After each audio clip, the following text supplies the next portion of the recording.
તો રાજકોટમાં ગોંડલમાં રોમિયોગીરી કરતા એક શખ્સને પોલીસે સબક શીખવાડ્યો। રોમિયોગીરીનો વિડીયો વાયરલ થતા પોલીસે કાર્યવાહી કરી। શૈલેષ ગોજિયા અને ભવ્યાંશુ રાઠોડ નામના શખ્સની ધરપકડ કરી।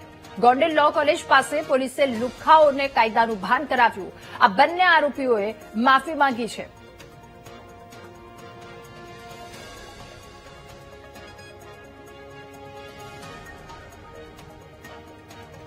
લગ્નમાં આવેલા હતા ગોંડલ પછી ત્યાં અમે સિટીમાં ગાડી ચલાવતા હતા, અમે રીલ્સ બનાવતા હતા। એ રીલ્સમાં અમારે બેન દીકરી આવી ગયેલા છે, તે બદલ અમે માફી માંગી અને હવે આવી ભૂલ ટૂંકમાં બીજી વાર ક્યારેય નહીં કરી। ગોંડલ શહેરમાં 2-3 દિવસ પહેલા સોશિયલ મીડિયામાં જે વિડીયો વાયરલ થયેલ, જે અનુસંધાને ગોંડલ સિટી એ ડિવિઝન ખાતે BNS કલમ 281 અને 54 મુજબ નું FIR રજીસ્ટર કરવામાં આવેલી હતી। આ ગુનામાં વપરાયેલી સ્કોડા ગાડી GJ11AB 3645 વાળી સામે ધોરણસર કાર્યવાહી પણ કરવામાં આવેલી છે અને આ બાબતે આની તપાસ ગોંડલ સિટી એ પોલીસ ચલાવી રહી છે।